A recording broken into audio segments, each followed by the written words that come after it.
is brought to you by Head Start Basketball. I've come to learn these kids are probably just better off staying in our own gym and our own weight room and just getting after it rather than driving 45 minutes that way, 45 minutes that way to play pickup basketball. So he asked me, what are some of the things you learned? And getting over this FOMO concept, this fear of missing out concept, and just getting a little bit more comfortable as to what you're doing and how you're doing it. And just because you see a snippet on social media about this team playing in a fall league or that team playing in that summer league, you just got to take a deep breath, and that may be right for them. It may not be right for them, but there's more than one way to do this. Mike Koehler is the boys basketball varsity head coach at Elkhart Lake High School in Wisconsin. He is also the founder and program director of Mammoth Basketball. Koehler took over the program at Elkhart Lake in 2019, and in his second season, the team was the fourth most improved team in Wisconsin. And since then, his teams have had the most successful seasons in 35 years of program history, including several regional final appearances and a regional championship. As a player, Koehler finished his high school career as the third leading scorer in the history of Wisconsin high school boys basketball and earned All-State and All-American honors. He played collegiately at the University of South Dakota and is a member of the Wisconsin High School Basketball Hall of Fame. Hey, hoopheads, when a player becomes unguardable, the game shifts, the defense breaks, the crowd roars, and your team takes control. Great players don't just get lucky, they stoke the fire within. They're built in practice, accelerated with the right reps, the right motivation, and the number one selling shooting machine in America, Dr. Dish. Feed your fire. Follow their incredible content at Dr. Dish Bball on Twitter, Instagram, Facebook, and YouTube. Mention the Hoopheads podcast and save an extra $300 on the Dr. Dish Rebel, All-Star, and CT models. Those are some great deals, Hoopheads. Get your Dr. Dish shooting machine today. Hi, this is Ryan Glennie, men's basketball associate head coach at Dallas Baptist University, and you're listening to the Hoopheads podcast. Coaches, you've got a game plan for your team, but do you have one for your money? That's where Wealth for Coaches comes in. Each week, we'll deliver simple, no-fluff financial tips made just for coaches. Whether you're getting paid for camps, training sessions, or a full season, Wealth for Coaches helps you track it, save it, and grow it. It's time to stop guessing and start building. Subscribe now at wealthforcoaches.beehive.com/subscribe and follow us on Twitter at Wealth for Coaches for daily money wins. Your money needs a coach. Start with Wealth for Coaches. Have a notebook by your side as you listen to this episode with Mike Koehler, boys varsity basketball coach at Elkhart Lake High School in the state of Wisconsin. Hello and welcome to the Hoopheads podcast. It's Mike Klinzing here without my co-host Jason Sunkel tonight, but I am pleased to welcome Mike Koehler, head boys basketball coach at Elkhart Lake High School in the state of Wisconsin, and also the founder of Mammoth Basketball, which we'll get into later in the conversation. Mike, welcome to the Hoopheads pod. Thanks for having me. Long-time listener, first-time guest. I really appreciate the opportunity. No doubt. Looking forward to having the conversation with you, diving into all of the interesting things that and perspectives that you're going to be able to bring to the conversation tonight. Let's start, Mike, by going back in time to when you were a kid. Tell me about your first experiences playing the game of basketball. What made you fall in love with it? Who kind of introduced you to it? So I grew up in a small town called Elkhart Lake, which is about 1 hour north of Milwaukee and 1 hour south of Green Bay. And really my first recollection of basketball is falling in love with the sound of the game. What do I mean by that? So I recall every Saturday morning, our local high school program would offer Saturday morning basketball. And our gym was situated as such that the locker room was directly under the gym. So when you go into the locker room, you could hear the balls bouncing, you could hear the shoes squeaking, and I just remember that sound really as if it was yesterday. And so I really fell in love with the game. I had an older brother, 3 years older. Grew up in a neighborhood where it seemed like I was the youngest boy and just really had to compete for everything.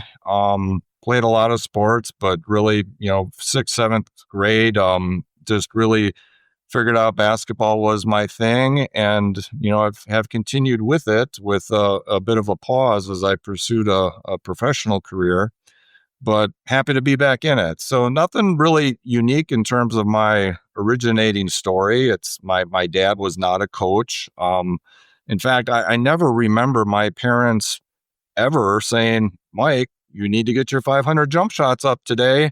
That sort of thing didn't happen. They were, super supportive of me, but just kind of organically growing up in a small town, fell in love with this game. So as you started to realize that basketball was going to be your sport compared to the other ones, how did you work on your game? How did you try to get better? Obviously, growing up in a small town, yeah, you got your buddies and your friends, but as you get a little bit better and you start to look around and say, hey, I got to maybe find some other people to compete against, just what was your process for getting better as a middle school, high school player? Yeah, and that can be an issue for small town kids. And my progression, I sort of recall it as along the following lines. You first understand, like, hey, I'm fairly good at this in terms of my own school and my own classmates, and even within a 2-3 year grade spread, I'm doing fairly well. And then I branched out and kind of went to the an all-star team for the county.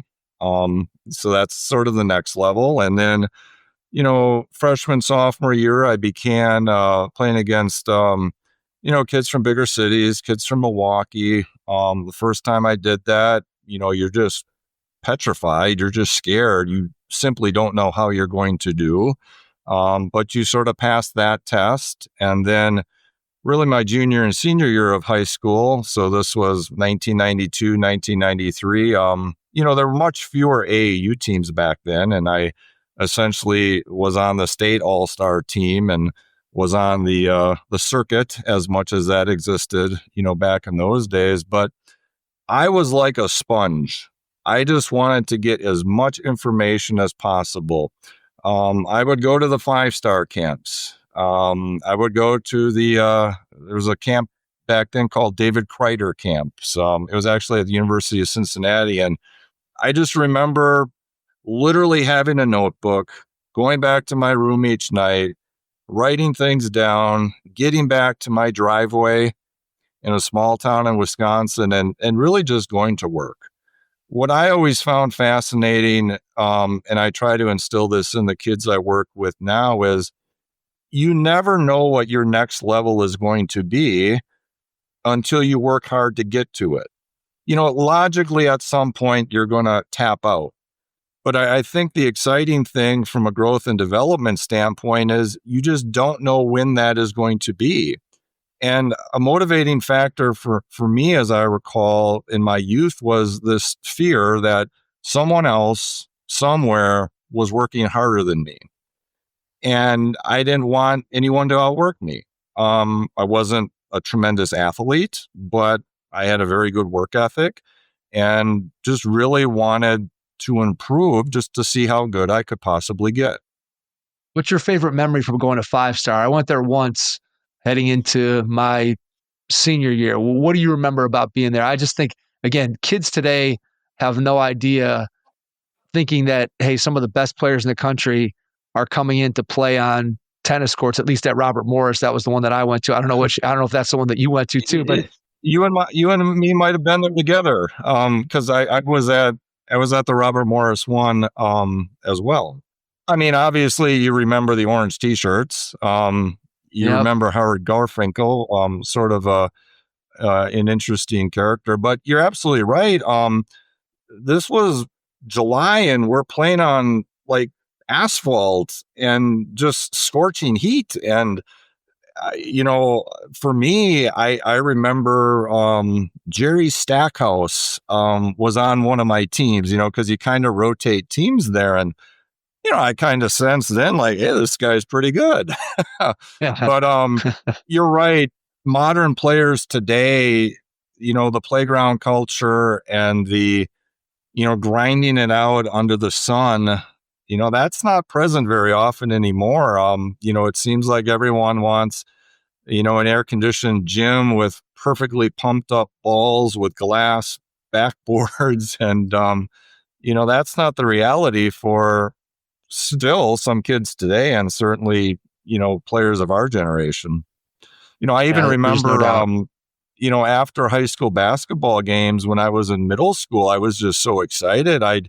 I'd come home, cold Wisconsin winter. I'd turn the floodlight on to light up the driveway, and I'd maybe have to scrape some ice off the driveway. And the first 3 minutes, my hands were numb, but I just wanted to be like the boys I just got done watching in the high school gym, and it was just really love of the game. Yeah, it's definitely a different era in so many ways. I think the outdoor basketball piece is one that we've talked about a lot on the podcast, Mike. And I always say I'm glad there's definitely positives to the way that the system is today. And there's nothing wrong with having access to gyms and glass backboards and all the things that kids have access today. But I always say I'm glad that I grew up in the era that I did and got an opportunity to play outdoor pickup basketball that kids today just don't, even if they wanted to, they don't have an opportunity to, especially if you're a pretty good player. Like it's really, really hard, at least around here in Cleveland, to find a pickup game outdoors that has good players. You might have some kids in the neighborhood, maybe occasionally meeting up to play somewhere outside, but you're not getting a court where you have college players and good high school players and good adult men's league players all coming together the way it was back when you or I were a kid. So I think that's one thing that really strikes me. And then the second part of it, when you talk about just going and working yourself, right? Shoveling off the driveway and doing whatever it takes to be able to practice and then emulate the kids that you're seeing at your public high school and wanting to be like them. I remember being exactly like you, being in elementary school. And the thing I always loved, Mike, that I thought was so cool is our team would come out and the pep band would be there playing the fight song.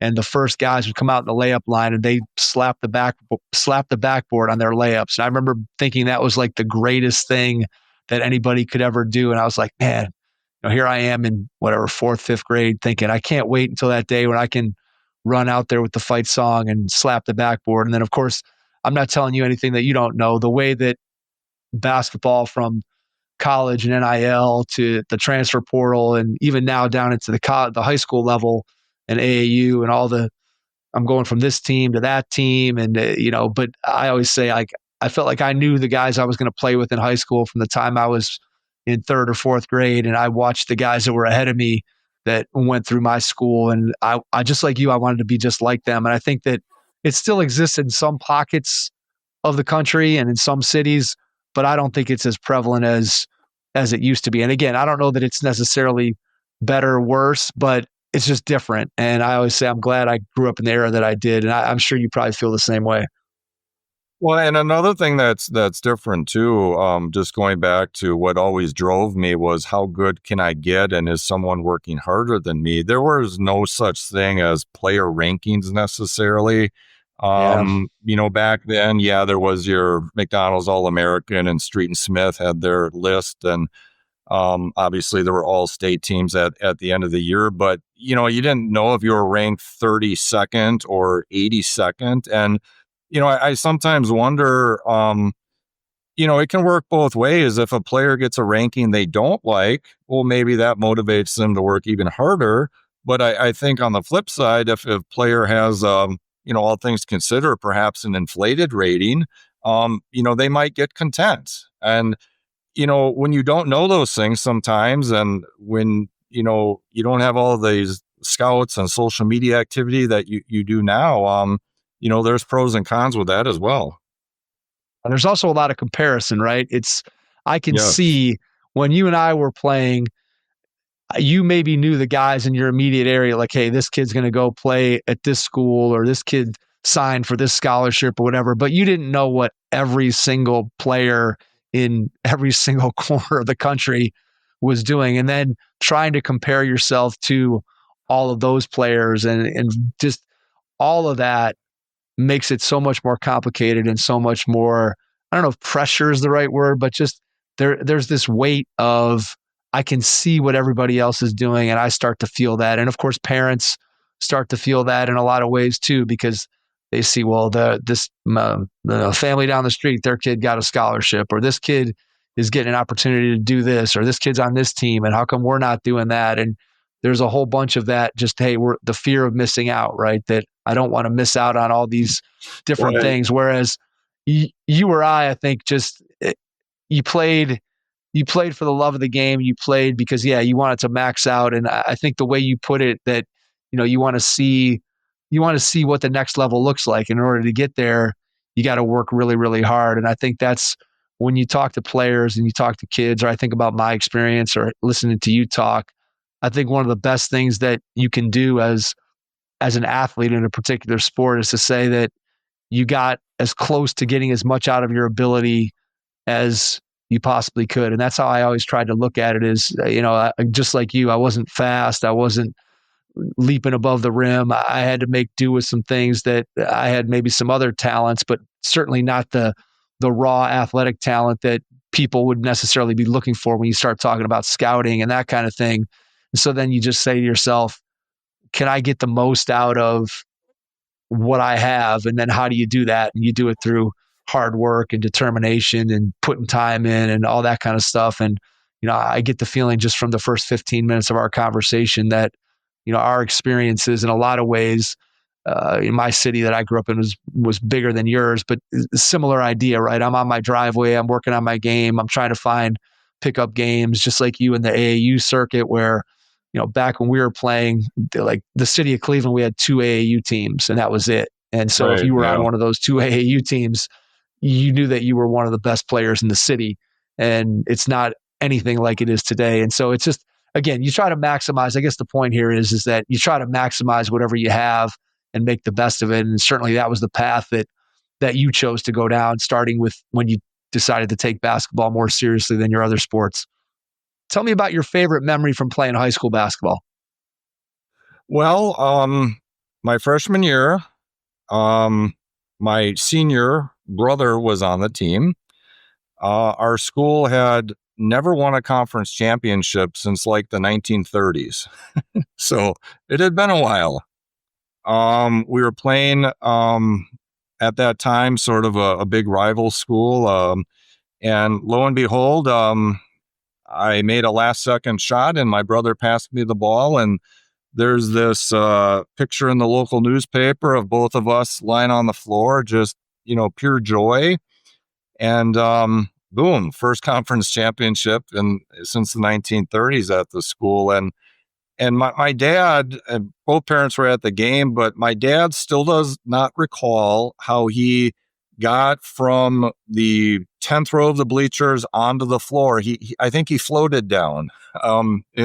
He got there quickly, but obviously that's a memory. I also was ended up being the third leading scorer in Wisconsin history. I was that for 30 years, and now they play so many more games. I think I'm sixth, but my senior year, they specifically arranged for our team to play Anthony Pieper's team. He would play at Marquette collegiately. He was the number one leading scorer. So this was over the Christmas time. He was ended up 1. I ended up being 3. It was completely packed gym, a couple thousand people in the gym, statewide media audience, which, this is a big deal back in 1992, 1993. And not only did I outscore him, but more importantly, our team kind of spanked his team. So it was kind of a win-win. But yeah, those 2 memories are ones that really stick out. Yeah, those are good ones.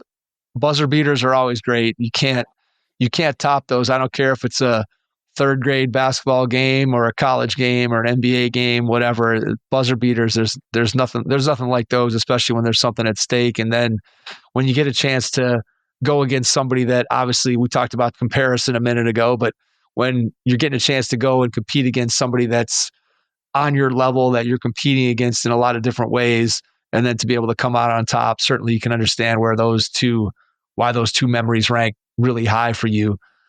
What was your thought process when it came to college basketball? Was that something, because it's interesting now, I think that college basketball during the era when you and I were playing in high school was much more on the national conscience, I think, than it necessarily is today. You look at the stars of college basketball back in the era when we were playing high school and then into college ourselves. College basketball seemed like it was a bigger thing then. So what was your college basketball dream, and when did you really start to think, hey, one, I want to play college basketball, and then two, when did it become a reality? And then we could kind of get into the decision-making process as you eventually decided to go to South Dakota. Yeah. So, probably after my freshman year, after my first year of varsity basketball, in which, I was successful, started to get some local coverage, and, the thought entered into my mind at that point, like any 14, 15-year-old, you, of course, want to play at the highest level possible. And then, you start to educate yourself. My parents and local high school coach really didn't know much about the process, but that's where, back then your AAU coach, I was coached by Rick Cobb, a former Marquette player who ran kind of the state all-star team. And, he was a good mentor, and, well, you got to go to this camp. You got to go to this camp. Obviously you end your AAU summer in Vegas at that time period. And, you just want to go to the highest level possible. I could certainly put the ball through the hoop with the best of them, but again, my athleticism, foot speed, vertical jump was not at the levels some other players were even back then. So, wanted to go Division I, just like anybody. That never became a reality, but was recruited fairly heavily by some low D1s, D2s, and at some point you got to make a decision. And at the end of my senior year, I made the decision and accepted a full scholarship to the University of South Dakota. Another thing too, as you well know, back when we played, I think there was maybe 300-ish Division I schools, and now there's something like 350.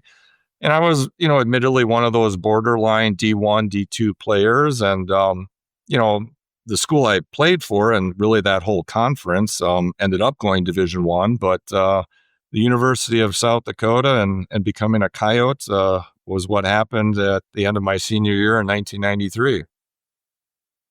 What was the adjustment like going to school, both athletically and academically and socially, going from your small town and then going to South Dakota?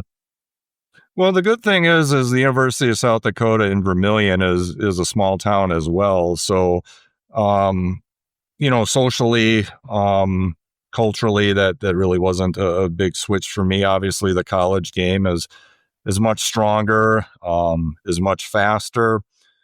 I didn't know anybody back then. It's not like, perhaps nowadays where you interact or know your college teammates before you step foot on campus. You're going into a situation where you're going to have a built-in friend group or a built-in social group. But, you adjust. That's the great thing about the journey of basketball is, it allows you to meet people from different, backgrounds, different cultures, may have had different life experiences than you. But, the great thing is you put on the same uniform and coalesce around the same objectives, and you call yourself a team, and that's really cool. And I think something that, you miss as an adult, that's sometimes the way you coach, right? Because you kind of get that feeling. But I was a role player throughout college, and, that took a bit of adjusting. Obviously, I was, a big fish in a small pond, and, you go to a college program and at first blush think, well, I can replicate this, but, that's not always possible. And that's a learning process too, but a good learning process for, a 21, 22, 23-year-old to go through. it was needed. It made me a better person. It made me, more empathetic.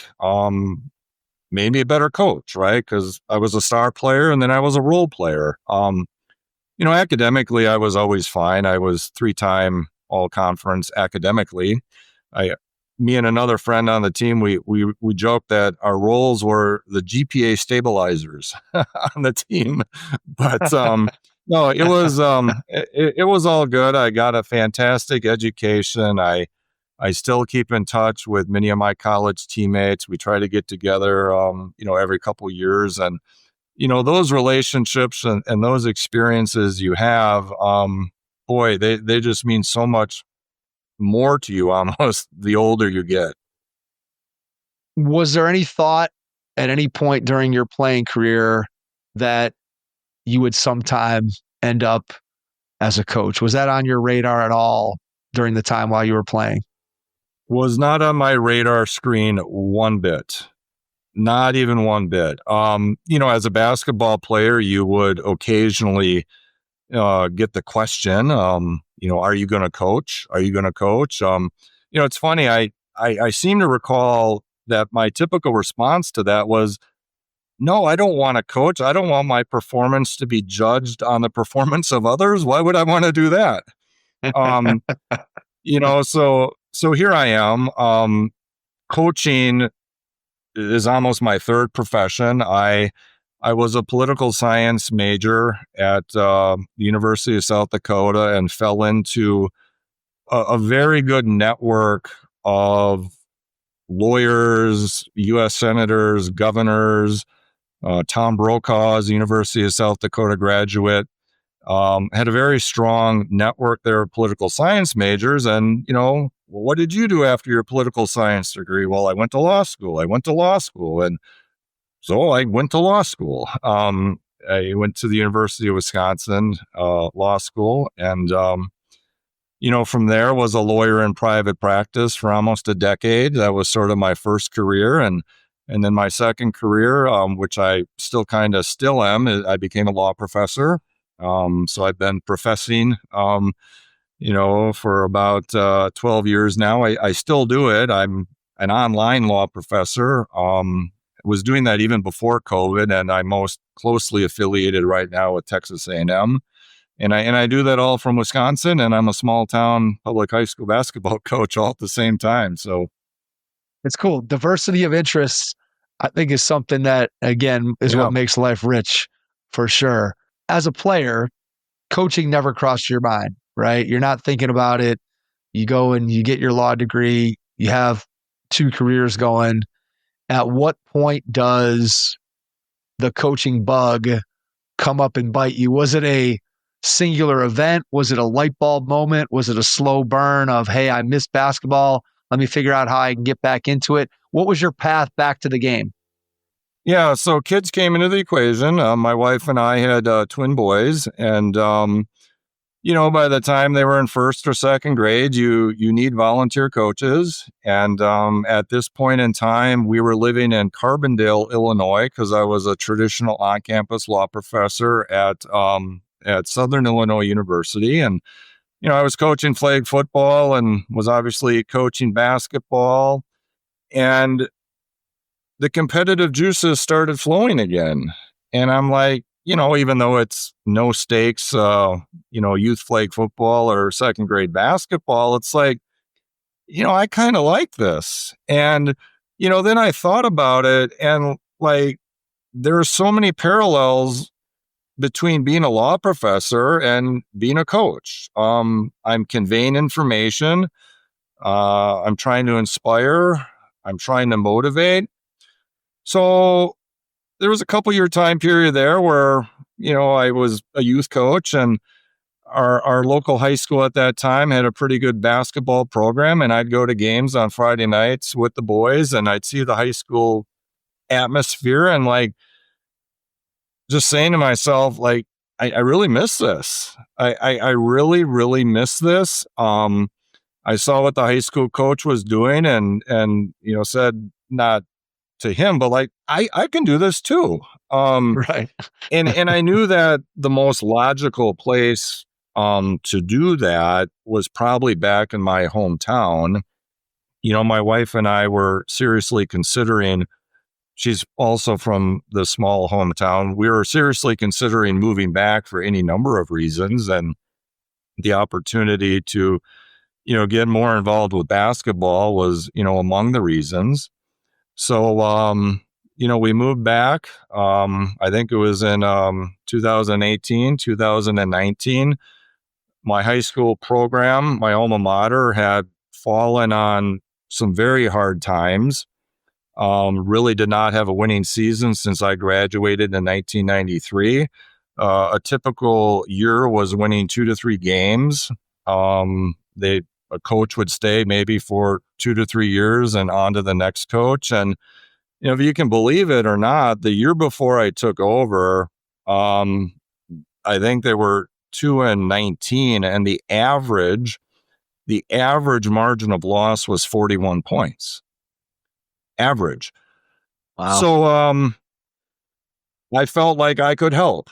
And small towns mean small towns. Some people like you, some people don't like you. So I'm just, let's say, thankful I ended up getting the opportunity to return to my alma mater, a place where I experienced success, a place where I wore the uniform, to begin this thing called coaching. And this upcoming season will be my 7th year. What did it feel like walking in the door after you got the job and sort of stepping into the gym for the first time, for your first open gym or your first practice or your first workout, and looking around and just, again, I'm sure the memories that had to come back to you I always think it's very cool, guys who get to coach at their alma mater. I think it just adds whatever, not that anybody who's not coaching at their alma mater isn't giving 100%, but if there was ever a case for giving 101%, I feel like coaching at your alma mater and just the good feelings that you have about that always feels like it adds just a little extra edge for guys who are coaching at their alma mater. So what did it feel like when you stepped through the doors as a coach at your alma mater? What did that feel like for you? What was going through your mind? Well, it was a great feeling. It was a humbling feeling. I look up and my name's up in the rafters still. So that was, interesting experience. But you're absolutely positively right about the extra level of passion I think a coach has when it's your alma mater. Now, that can work both ways too. But I was very excited and confident that I could turn this around, but I knew I needed to be very patient as well. Patience is not my greatest attribute, like it is not for a lot of people. So, I had to be very patient and remind myself that just because this is my alma mater and I succeeded here, these kids were not even born then, and that may probably not mean much to them. I hope it gave me a little extra sense of credibility, but that in and of itself was not going to change a program around. What was going to change a program around was hard work, stability, focus on fundamentals. And, looking back on it, I've grown so much as a coach over just 6 years that I look back at my first year and was probably faking it to make it, right? One of the biggest things I learned was just because you played the game, including at a relatively high level, and succeeded, that does not automatically translate into coaching success. At the end of the day, as the saying goes, it's not what's in your mind, it's what you can communicate and get the kids to do. So there definitely was a learning curve. I knew my first season was going to be a challenge. We essentially were a JV team playing a varsity schedule. I had no seniors on the roster. I think I had one junior, and this is, in retrospect, a funny story, but not so funny at the time. It was mid-January. At the time, my best player goes down with a season-ending knee injury. No lie, 7 minutes later, in the same game, my second best player breaks his wrist, his season is over.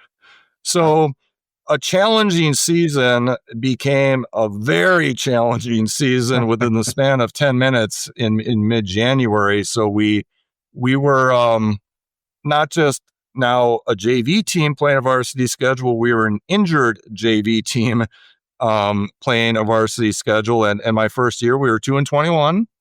But my second year, we were one of the most improved teams in the entire state of Wisconsin, as measured by win differential from the previous year. And we've really kept it going now for the last 5 years.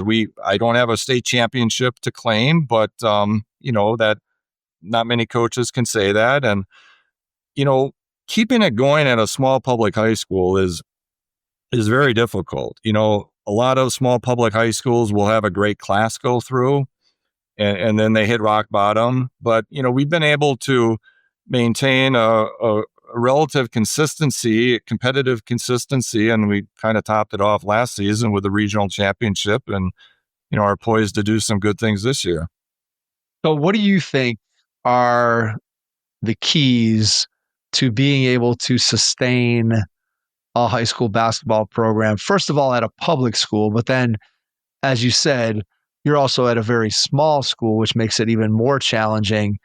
I think one of the things that when I talk to high school coaches and you start talking about having a program that wins consistently year after year after year, there are things that have to be in place in order for that to happen. As you said, anybody can have a good class come through and have a good record for a year or two while that class is juniors and seniors. And then if you haven't done the things that you need to do to sustain your program, it falls off. So when I say to you, sustain success, what do you think have been the keys for you at a small public high school to be able to maintain consistency? Once you turn the corner and got the program where you wanted it, how have you been able to sustain success? What have been the keys to that?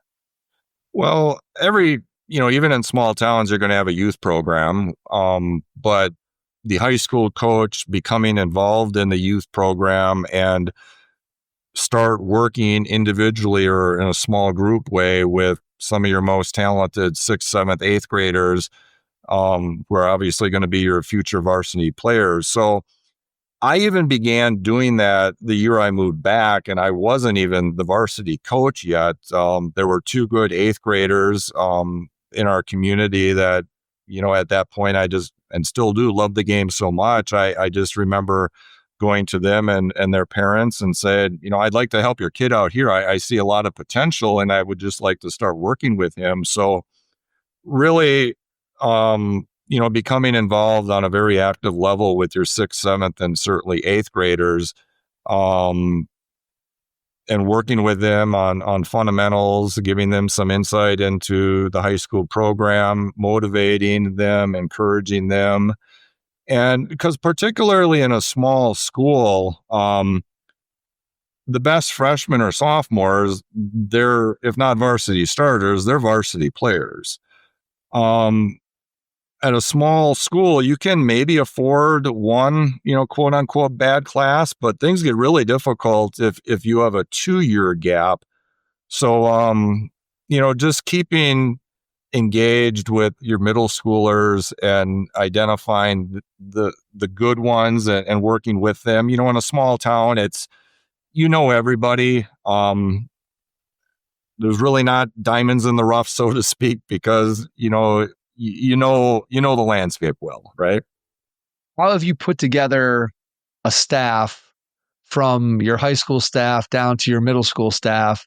And then how do you work with those coaches to help them to understand what your vision is, how you like to teach things, so that as players progress from your youth program to your middle school program and on up, that you're building them into the vision of what you have for them when they get to be varsity players? So how do you put together your staff and then work with that staff to get your team and get those kids prepared to play varsity basketball for you eventually? What do you mean by staff? No, I'm joking. Staff is, at the high school level is 2, 3, sometimes 3 coaches. And, the important thing is, my first year, I basically didn't know what I was doing, and got the job. And you sometimes, you prioritize things, and that wasn't highest on the list. And then all of a sudden COVID hit, and, that year was kind of a wash. But after that, when things got to be a little bit normal, coaching clinics, prior to the season, expectations, drill packets, keeping in touch, going to their games, middle school games, which isn't always possible just given when they play versus when we play. But, again, with multi-sport athletes, which pretty much everyone is in a small town, it's difficult to grab the attention, so to speak, of players during the off season, because they're on to baseball season and pre-basketball season. They're in football or cross country. So it's not easy, but if anything, I've got a good work ethic. I'm pretty persistent, and you just gotta keep at it, because that is the future of your program. And if you let up as a high school coach, things can fall through the cracks, and very quickly do so. And then just the basic consistency of it, right? Yeah, there's no doubt that, I'm going to be in my 7th year, and I'm one of the longer tenured coaches in the area. There's some coaches in our area that, have 25, 30 years, but as a 7-year coach, I'm sort of in the upper 25% of coaching tenure, which, seems kind of odd too. But that's just speaks to, I think, some of the difficulties of getting qualified people to want to coach in the modern environment.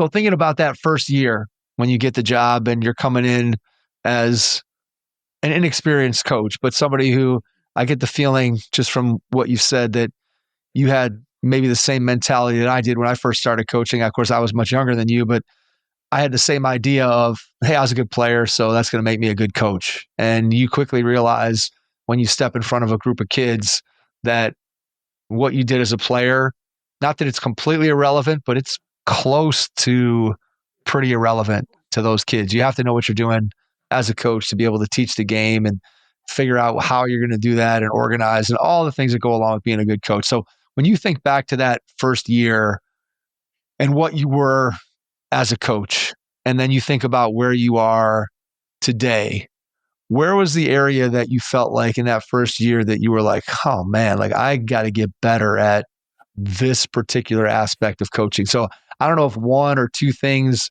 stand out for you. The standard answer here, Mike, is people will say I was bad at everything and I'd improve in every area. Well, that's probably the right answer.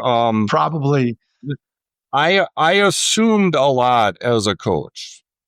As a first-year coach, I assumed that the players knew the importance of rebounding. I assumed when I would say box out that they would know how to box out.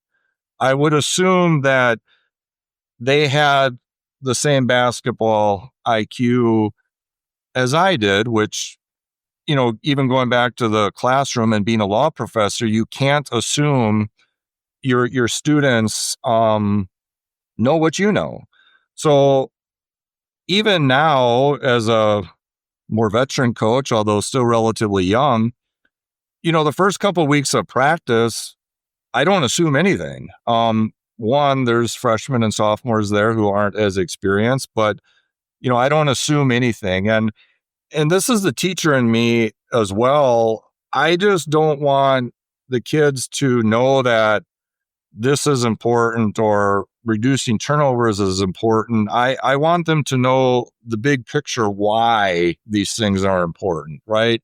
As a lawyer, I'm kind of, analytical, and I'm really into analytics and the so-called 4 factors of success, which my players should be able to articulate on a moment's notice. And just viewing basketball as a subject that I'm teaching them that has both practical and well as like big picture strategic reasons for why we're doing these things.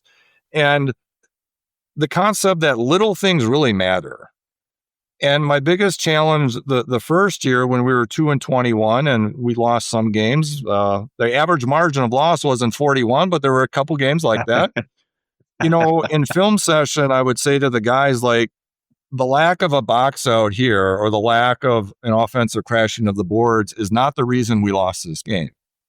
But next year, when we're a much older, better team, and there's going to be 6 to 8 point games that, go one way based upon certain possession, these little things are going to matter. Another assumption is assuming that all players and parents wanted a winning basketball program, which was a tension my first year. I'm quite confident that there were some players and parents who were fine losing by 40 points per game if that meant they played, and if that meant that the parent could go to the game confident that they would see their player play. So certainly some people bought in, but that first couple of years, there was not 100% complete buy-in given the history of the program over that prior 25-year period. And that was very difficult for me to accept, to conceptualize, but that's the reality, right? That's where you are. That's what you signed up for, right? How did you grow as a coach from that first year in terms of, did you study film? Did you read books? Did you find some coaching mentors, either from your past or from your area? Where did you go to learn to improve your craft as a coach those first couple of years? And where do you continue to go as you try to increase your ability as a coach? So I've always prided myself on being a lifelong learner, right? You're not a lawyer and a law professor and a coach without having some lifetime learning qualities to yourself. I remember within a week of becoming the high school coach, I called up a Hall of Fame coach in the area who has been at this 30 years. When I was playing, he was a coach. And I said, hey, I'm the new coach at Elkhart Lake. Can I pick your brain?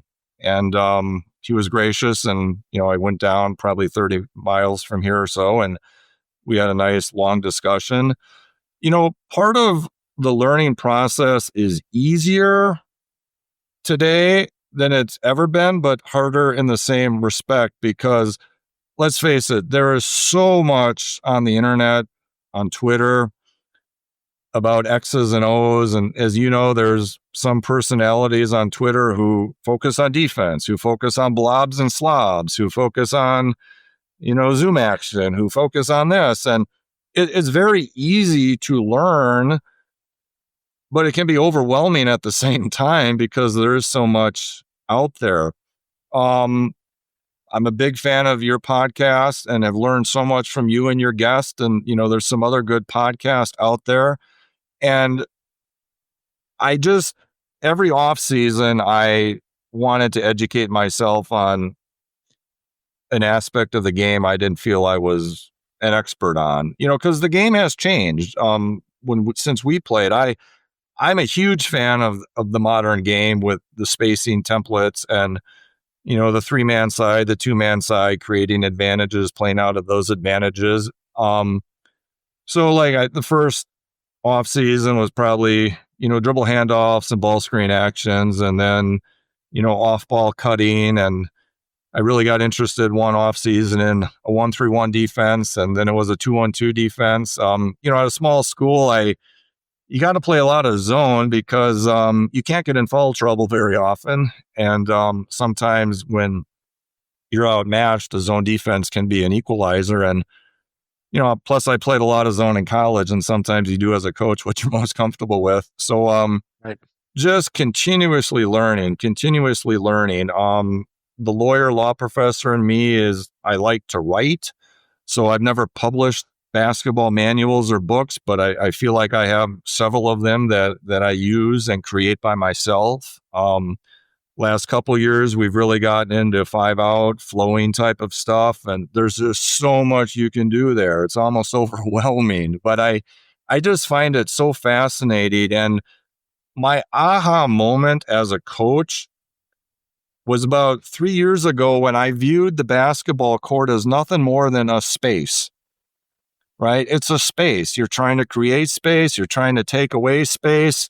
Anytime you're playing with a defined boundary, angles are important. And I just became absolutely fascinated with modern basketball and the spacing templates, and just love it and absorb it. And during the off season, I probably spend more time than my wife likes, educating myself about some of these things and watching film and breaking down film. And here's another thing too, and I'd be interested in your thoughts on this as well. I sometimes think, is it too much?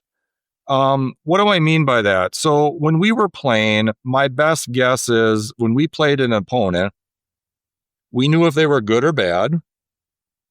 And if they were good, we probably knew, did they have a good big guy or a good guard?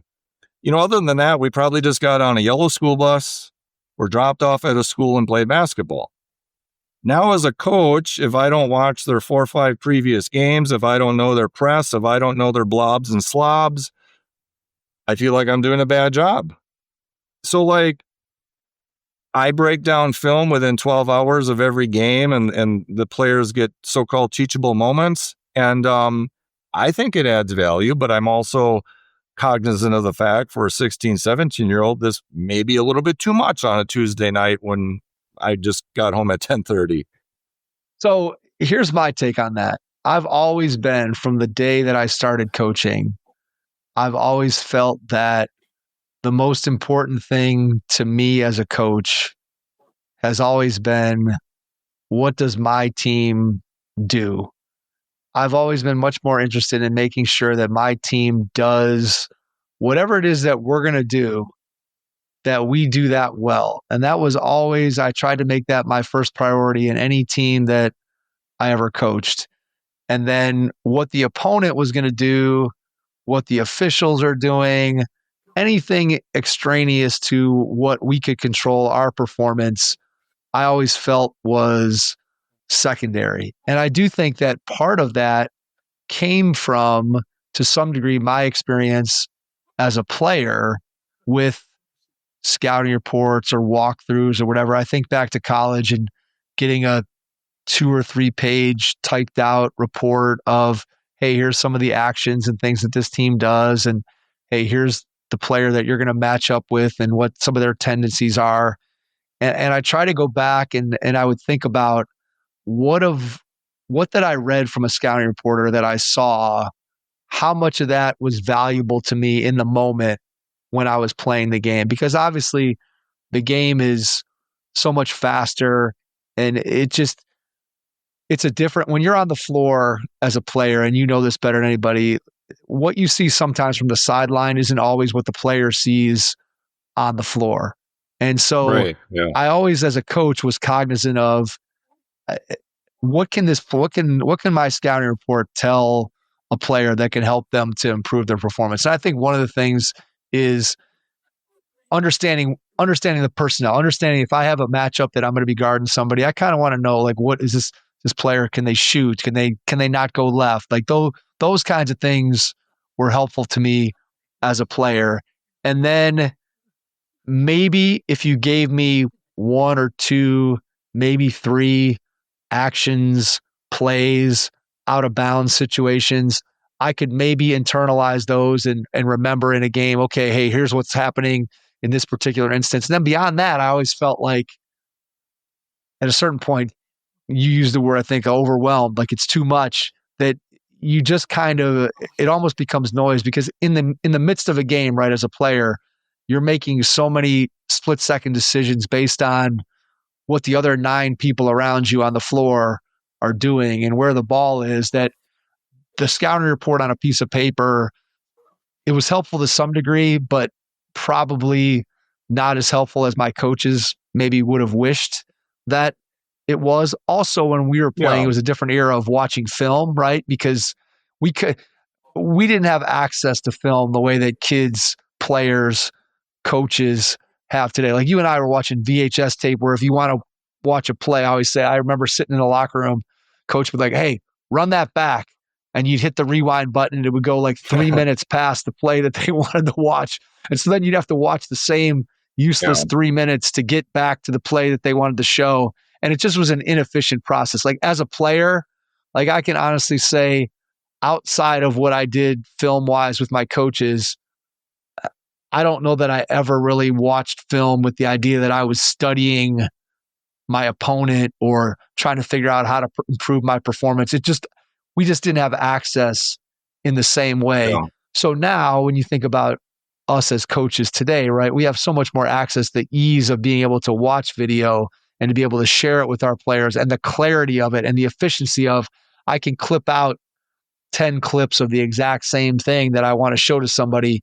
And that I think is helpful. But No, my scouting reports have gotten shorter as I've gotten more into this, and I try to cap film sessions at 15 minutes or so. But another thing I learned as a young coach and kind of am more comfortable with now, you mentioned FOMO, fear of missing out. Well, a lot of young coaches have fear of missing out too. Oh, this team is doing this, that team's doing that, therefore I must. And particularly in the summertime, summer basketball, when you have 13 to 15 kids in your overall program, and that's all 4 years, can be very difficult, right? I call it the herding cat season. And my first year, my second year, you see this team doing this and that team doing that, and like, we got to be doing that. And I've come to learn, like, these kids are probably just better off staying in our own gym and our own weight room and just getting after it, and rather than driving 45 minutes that way, 45 minutes that way to play pickup basketball. So you asked me, like, what are some of the things you learned, and like getting over this FOMO concept, this fear of missing out concept, and just getting a little bit more comfortable as to what you're doing and how you're doing it. And just because you see a snippet on social media about this team playing in a fall league or that team playing in that summer league, like, you just got to take a deep breath, and that may be right for them. It may not be right for them, but there's more than one way to do this. Well, and in the past, nobody knew what anybody else was doing, right? You didn't know what the team Exactly down the street. Exactly. You had no idea. You had no idea what they were doing in terms of where are they playing, how much are they playing. You knew none of that. And then clearly, you said it yourself at the very beginning of the last answer that there's so much information. There's so many video clips. There's so many cool things about culture, about any aspect of the game that you ever want to find, that you could find yourself going down a rabbit hole every single night, hours at a time, and easily. say, I want that. That looks cool. I want to try that. Hey, we need to do this. And before you know it, you've grabbed 50 or 60 different things that you have no earthly chance of ever implementing any of those things with your team. And so I think, to your point, right, as a coach, you really have to curate what your beliefs are and what your philosophy is as a coach, and have that be rock solid. Yeah. And then, maybe every year you can find a little tweak or a little something or one or two things. But if you're just chasing stuff all the time, one, it becomes overwhelming. And then two, you never get good at the core things that you really, really believe in. I think that's hard to do as a young coach. It's one of the things I hear from young coaches all the time. I struggled with that my first year. I mean, one, you're kind of a deer in the headlights, and you'd see this play and like, oh, that's cool. And then you'd see this play, oh, that's cool. But there was no really common theme or consistency to some of these things. And we still have set plays, but they follow, kind of the spacing templates, the 5 out, the horn sets, some high ball screen type stuff. So there are some common themes there where, as I felt, like a lot of early coaches, it's just kind of a hodgepodge of things, and rather than, themes and consistency.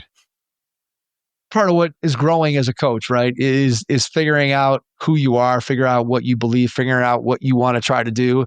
And your situation is really unique because a lot of guys who end up becoming head coaches, whether it's at the college or even the high school level, they've probably spent numerous years as an assistant with multiple different coaches who they've seen do different things, do practice in different ways, run a different offense, switch defenses, don't switch.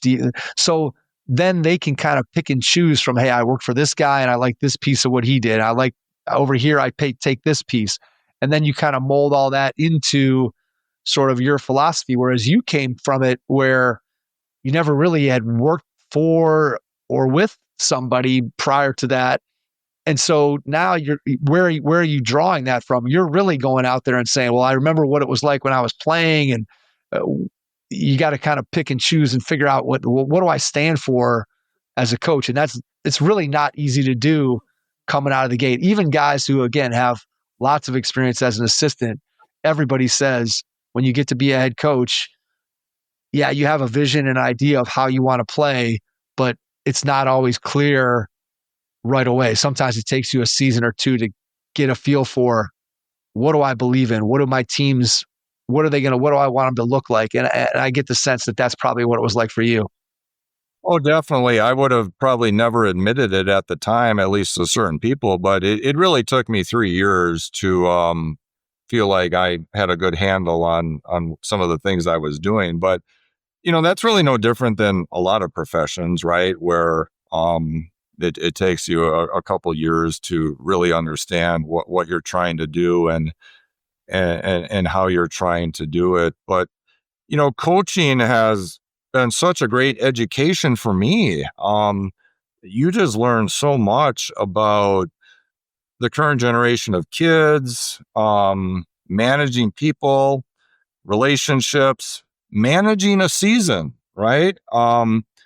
That is a huge part of a coach's job. Fans go to a game on a Tuesday and Friday night, and, it gets real when you get home from a home game at 10:30 on a cold January night, and you have practice at 3:00 the next day. Yeah. And constantly asking yourself, what does my team need today? What do certain players need from me today? And on some level, you're making your best guess. You don't know for sure. I mean, you can even ask a kid what he needs, and that may still not be the answer. But Right. but managing a season, the ups and downs, the getting home late at night, the understanding that, yeah, I'm sitting here at 1:00 preparing for practice, but my players are in geometry class and probably aren't even thinking about practice, right? And those are all things I've learned, through coaching. The game can humble you. The game can bring you great joy. And the game can humble you all at the same time. Having close relationship with kids, which in a small town, many of my players I've known and have been working with since 6th, 7th grade. That is so gratifying, seeing them succeed and becoming young men. But on the same token, because that relationship is fairly close, it can sometimes hurt when that player doesn't do things that you think they were capable of doing. So much in life, a pro and con is just kind of different sides of the same coin. Being a small town coach, people are going to criticize you. You know that going in, but the people that are criticizing you are people and families you may have known for 30 years. People who you're going to see, on Main Street the next day. Getting back to this Hall of Fame coach I visited one week into my job, he's like, Mike, the most interesting thing about being a basketball coach is every year your Christmas card list gets smaller. There's a lot of truth to that when you think about it. There is. There really is. Tell me I know one of the things that we talked about when we first connected was just your perspective as a small town public high school coach and how that perspective is different from some of the other guys that we have on the podcast who maybe are coaching at big urban high schools or are coaching at the college level. Yeah, I mean, I listen to all your podcasts, a lot of other podcasts. Obviously the coaches are much more high profile than me in nearly all instances, which is good. But like I'm a sponge when it comes to this. I listen to everything and try to get teachable points from pretty much everything I read or listen to. And, some of the times, you try it, you hear it and you're like, yeah, that's just not going to work here, right? That's just not the way it is. Like, right. How to structure your preseason tryout. Tryouts? What are those, right? Culture, working with multi-sport athletes, the off-season commitment. You hear a lot of coaches talk about the next man up mentality, which I totally get, but sometimes there's not a next man in your program. Maintaining standards, recognizing that if you strictly enforced every rule, you might not have a team to play on a particular Friday night because there is not that next man up necessarily. Just having 13 to 15 kids in your entire high school program and fielding a varsity team and a JV team from that, it can be difficult. Practice, how you structure practice, can be difficult. Really the lack of a scout team. Everything looks great against your JV team. It's very hard to replicate an opponent. Thankfully, particularly during Thanksgiving and the Christmas, we have former players, come back and that certainly helps with that. But the interesting thing about basketball is, there's a spectrum, there's a totem pole, whatever you want to call it that. And I know where I fit in there. And, on some level, we're all coaching basketball and we're all devoted to this game, but it's really a unique, rewarding in different ways and challenging in different ways being a coach at a small public high school compared to obviously a college coach or a coach at a high school with 1,000 players, if not more. But that's what makes life interesting, and that's what makes basketball a special game is it's played in small towns and it's played in big cities, right? What's awesome about what you just said is it does really capture the essence of the game of basketball, and then more generally just in terms of coaching. And that is that no matter where you're coaching, you can be coaching a Division I college team, you could be coaching an NBA team, you could be coaching a third grade travel team, or you could be coaching a public high school that has 150 kids in it. And every coach is trying to solve a puzzle, right? You're trying to solve the X's and O puzzle. You're trying to solve the culture / great teammate puzzle. And then there's all these other unique ancillary things kind of around it that everybody has different things that are presented to them, different scenarios, different situations based on where you are. And you have to solve them and you have to figure them out. And one of the things that I know that from all the podcast listening that you do and just the learning that we talked about, the basketball coaching world is so willing to share and help one another out.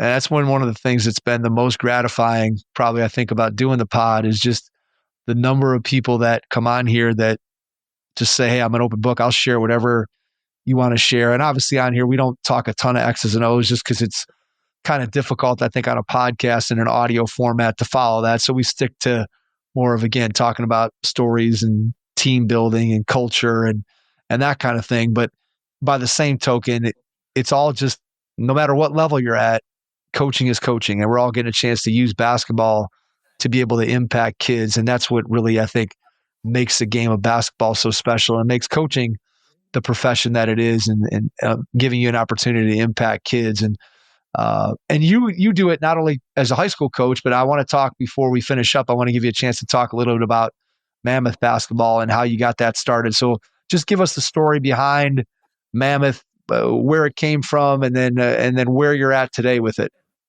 Yeah, so we're probably the only club team in America with an extinct mammal on our hats as our logo. But high school coaching in all states is highly regulated. You can only do it certain months out of the year, and in Wisconsin, it's changed a little bit now, but you can do things in basically April, May, early June, and in the fall. And I just had such the itch that I wanted to work with more kids and do this more than what the high school position would provide to me.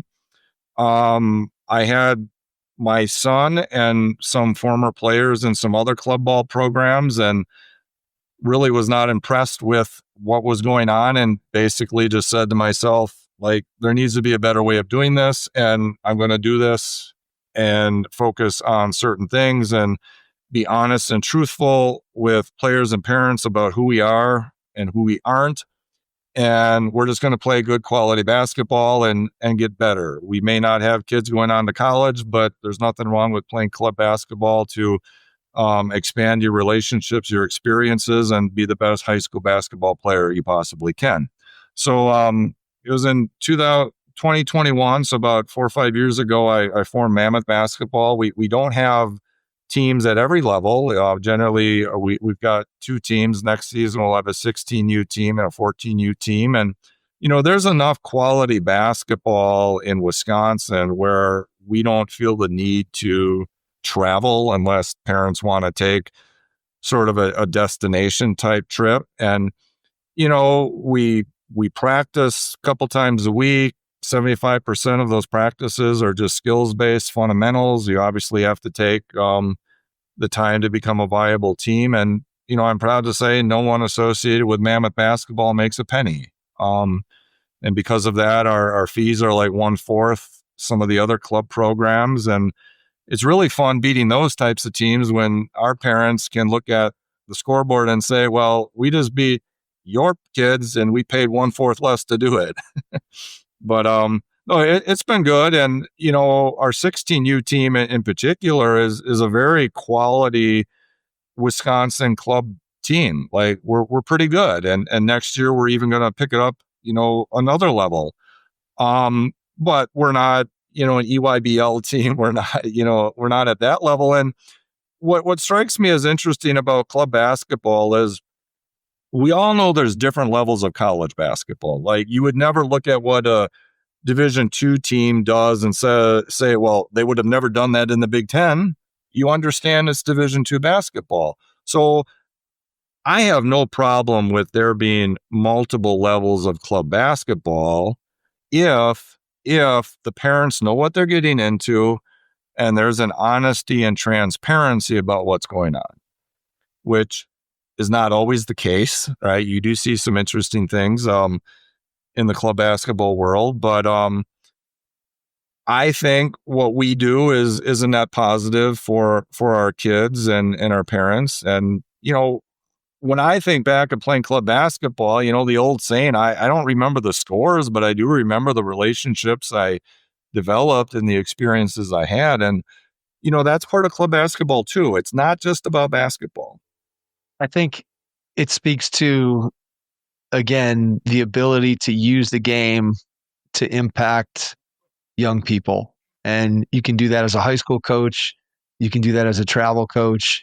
And what you have to do in order to do that, which is what you're doing, is you have to be intentional about how you go about having that impact in the way that you interact with your kids and your players and what you're ultimately trying to get out of it, right? And so much of basketball at any level, high school, travel, what you're dealing with in those cases in way too many instances is adults who are in it for the adults and not in it for what's in the best interest of the kids.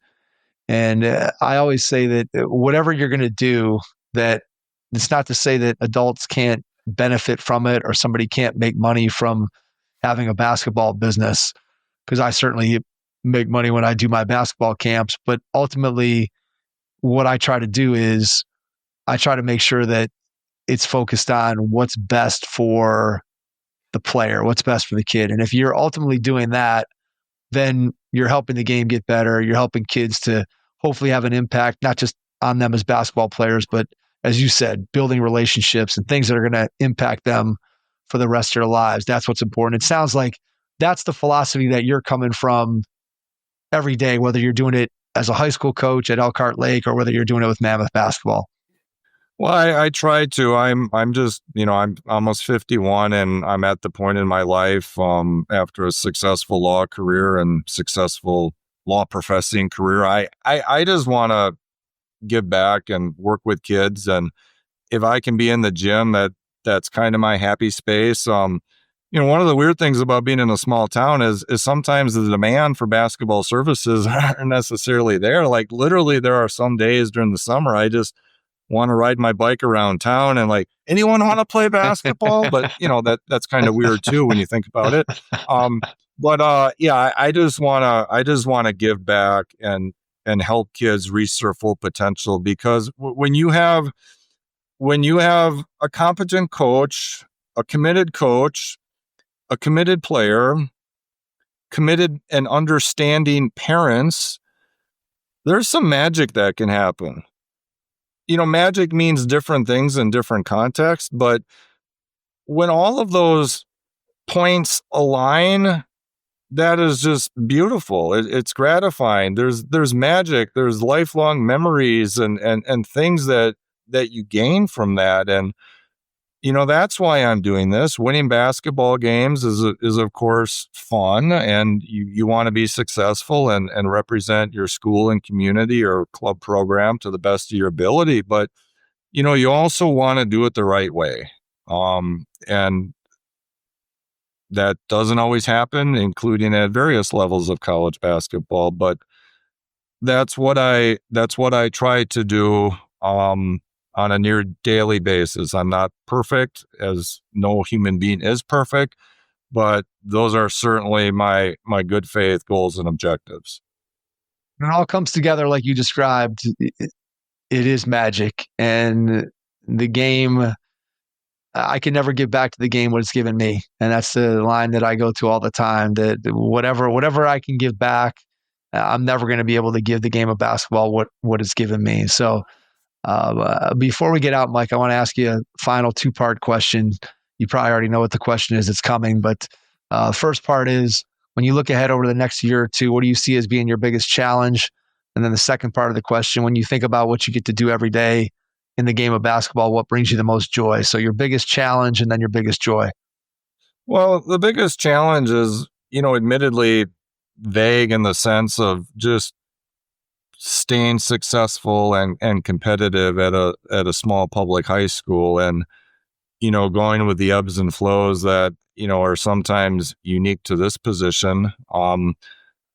I've got twin boys. They're both seniors, so my wife and I will be empty nesters next year. That presents some opportunities and some challenges in both regards, including what do I do after that, from a basketball perspective. Joys, just seeing kids develop. So this year's senior class was the first class I began working with when they were in 5th or 6th grade, when I moved back to my hometown 7-8 years ago. And a couple of kids in particular, just seeing the good, honest, ethical young adults they have become, in addition to the great student athletes they were. Having former players come back for your practices and helping you out and paying it forward, so to speak, it's I just kind of feel like when that happens kind of around Thanksgiving and Christmas time, I just feel like one big happy family there in some respects, and that gives me a lot of joy, and just seeing kids reaching their full potential is pretty cool. That's what it's all about, man. Having people come back that you coached and be a part of what you're doing now, whether that's basketball or just life. That's really what it's all about. Before we get out, Mike, I want to give you a chance to share. How can people connect with you, find out more about what you're doing, share, email, social media, website, whatever you feel comfortable with? And then after you do that, I'll jump back in and wrap things up. Yeah, I would welcome that tremendously. So, as I said, I came to coaching almost as a third career. So I don't have some of the longstanding coaching relationships that perhaps many of my peers do. I would love hearing from coaches, large schools, small schools, colleges, you name it, just to share our love of the game. I can best be reached at resorterbasketball@gmail.com. My Mammoth Basketball Club has a webpage. And I would encourage, particularly young coaches, particularly at small public schools, to reach out, because let's face it, you got to have a sounding board sometimes. Sometimes during the season, you just need to talk with somebody. And that's not always easy to do. Your spouse can only absorb so much during the season. But what I found too is that some of the things that I was experiencing and some of the struggles that I had as a young coach were the same as other people. So there's some comfort in knowing that, what you're experiencing is not unique. So I would highly encourage, people to contact me at those venues, at those addresses, and, let's just make each other better. Mike, cannot thank you enough for taking the time out of your schedule tonight to join us. Really appreciate it. And to everyone out there, thanks for listening, and we will catch you on our next episode. Thanks.